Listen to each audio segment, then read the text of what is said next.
నమస్కారం అక్షయమ్మ. మీరు పెద్దవారు, నాకు నమస్కారం చేయకూడదు. వద్దు అనడం మీ సంస్కారం, గౌరవించుకోవడం మా ధర్మం. మీ వయసు కాకపోయినా మీరెత్తుకున్న బాధ్యతకైనా మేము నమస్కారం చేయాలమ్మా.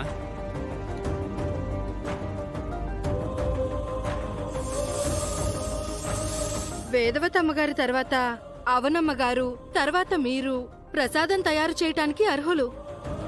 ఈ సంవత్సరం మీరు చేసేది తీసుకెళ్లటం మా అదృష్టంగా భావిస్తాం. అదృష్టం నాదిగా భావిస్తున్నాను. ఓ అనాథల సాగిన నా జీవితం వెనుక ఇంత పరమార్థం ఉందని గ్రహించిన తరువాత ఈ జన్మ ధన్యమైందని ఆనందపడుతున్నాను.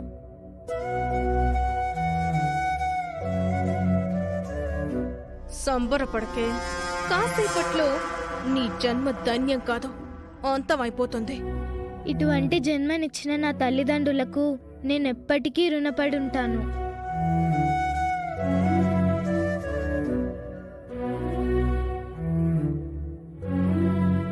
పొగడ్తల కార్యక్రమం అయిపోయిందా? ఇంకా ఏమైనా ఉందా? తట్టుకోవడం కష్టంగా ఉందే. పూజకు సమయం అవుతుంది, అందరూ కూర్చుంటే మొదలు పెడతాను. నానమ్మకు అమ్మకు మధ్యలో కూర్చోమ్మా.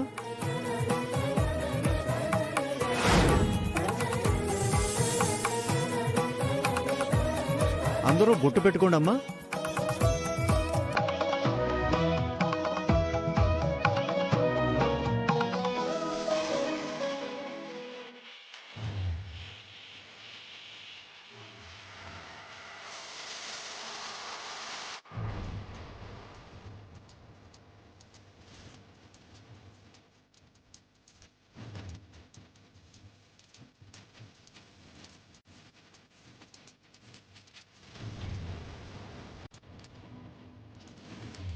అమ్మా పుష్పాలు తీసుకుని వేయండి అమ్మా.